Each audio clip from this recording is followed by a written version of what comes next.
Mountain जो है इसके 3 मुख्य भाग हैं। पहला है ग्रेट हिमालय, दूसरा है मिडिल हिमालय, ठीक है, और तीसरा है शिवालिक हिमालय। अभी मैं लिखूंगा, ओके, परेशान नहीं हुई, अभी मैं लिखूंगा, है ना। चलिए देखो, अच्छा एक बार सारे लोग कमेंट करके प्लीज मुझे बताओ, ऐसा है क्या नोट्स बनाने में दिक्कत आ रही है?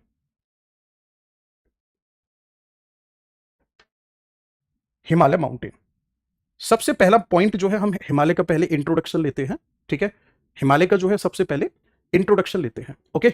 चलिए जी, इसकी हिमालय की अगर मैं बात करूंगा तो सर हिमालय है वर्ल्ड्स यंगेस्ट माउंटेन।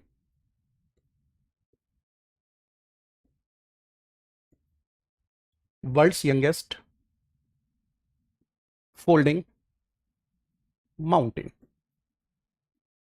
ठीक है। ये कैसा पर्वत है, तो तब आपका आंसर होगा ये है विश्व का सबसे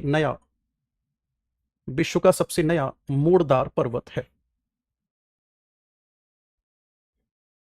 कैसा पर्वत है ये? विश्व का सबसे नया मोड़दार पर्वत है। मुझे खुशी हो रही है आप लोगों के कमेंट देख करके, है ना।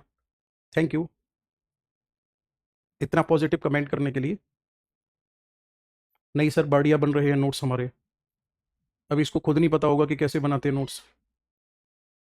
Excellent notes, okay, thank you. चलिए देखो, सबसे पहला पॉइंट होगा कि विश्व का सबसे नया मोड़दार पर्वत है हिमालय।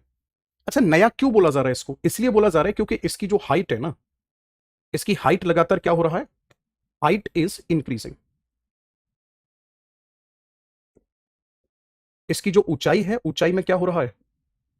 इसकी ऊंचाई लगातार बढ़ रही है। ऊंचाई लगातार क्या हो रहा है? बढ़ रही है। ऊंचाई लगातार बढ़ रही है, इसीलिए इसको नया पर्वत माना जा रहा है। आगे अगर मैं आपसे बात करूंगा तो इसी में अगला पॉइंट होगा कि इसकी लेंथ कितनी है। 2500 किलोमीटर है। कहां से कहां तक फैला हुआ है? जम्मू कश्मीर से लेकर के फैला हुआ है अरुणाचल प्रदेश तक। अब बात कर लेते हैं इसके फॉर्मेशन की, फिर हम लोग आगे बढ़ेंगे। दोस्तों सबसे पहले मैं इसके फॉर्मेशन की बात करता हूं, निर्माण की। तो निर्माण के लिए 2 सिद्धांत का नाम यहां पर आता है। पहला वाला बहुत ज्यादा ऑथेंटिक नहीं रहा, इसलिए दूसरा वाला लाया गया। पहला वाला जो है उसे कहा जाता है जियो सिंक्लाइन थ्योरी, दूसरा वाला जो है उसे कहा जाता है प्लेट टेक्टोनिक थ्योरी। दोनों का ओवरव्यू ले लेते हैं, ठीक है, जिससे कि आपको और बेहतर हो जाए। बहुत मजेदार है, ध्यान से सुनना। सबसे पहला जो कॉन्सेप्ट है उसको बताता हूं मैं। इसे कहा जाता है सर जियो सिंक्लाइन हाइपोथेसिस। क्या कहा जाता है इसको? इसे कहा जाता है सर भूसन्नति अभिधारणा। इसे भूसन्नति अभिधारणा के नाम से जाना जाता है।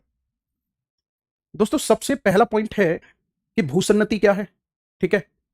सबसे पहला जो इसमें पॉइंट है वो है भूसन्नति होती क्या है, और ये सिद्धांत दिया किसने था, ठीक है। चलिए, यहां अगर मैं बात करूंगा इस कॉन्सेप्ट को किसने दिया था, तो वैज्ञानिक का नाम है कोबर। किसने दिया? कोबर ने दिया, ठीक, किसने दिया? कोबर ने दिया, ओके। कोमल यादव का कमेंट आ रहा है, सर प्लीज पॉजिटिव फीडबैक आप लें, नेगेटिव लोगों को इग्नोर करें। हाँ, मैं आगे से ध्यान रखूंगा, क्योंकि 2 बच्चों के केवल नेगेटिव कमेंट है, हजारों बच्चों के पॉजिटिव है। पता नहीं मेरे साथ क्या दिक्कत है, और नेगेटिव वाले की नजर सबसे पहले जाती है। चलिए आगे से ध्यान रखेंगे, देखो ध्यान से।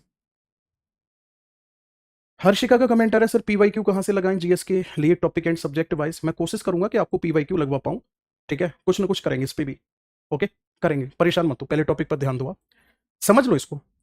सबसे पहली बात आती है जियो सिंक्लाइन है क्या। आप लोगों ने कुएं देखे होंगे, है ना। गांव में पहले कुएं हुआ करते थे, जिनकी शादी हो गई है उन्होंने जरूर देखे होंगे, पूजन होता है कुएं का, है। आपने कुएं जो देखे होंगे वहां एक चीज नोटिस की होगी, क्या? कि कुएं लगातार उनकी गहराई कम होती जा रही है, उनमें लोग कबाड़ा डालते जा रहे हैं।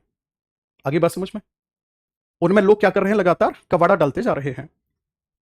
कोई भी एक ऐसा जलीय भाग, ठीक है, कोई भी सागर हो सकता है, कोई भी झील हो सकती है, ऐसा जलीय भाग जिसमें लगातार अवसादों का जमाव हो रहा है ना, लगातार जिसमें सेडिमेंटेशन हो रहा है, और अवसादों के जमाव की वजह से, ध्यान से सुनना, उसकी गहराई कम होती जा रही है, और जो कुछ भी उसमें अवसाद पड़े हुए हैं उन सभी के सभी अवसाद के ठोस होने से वो निर्माण कर रहे हैं किस चीज का? चट्टान।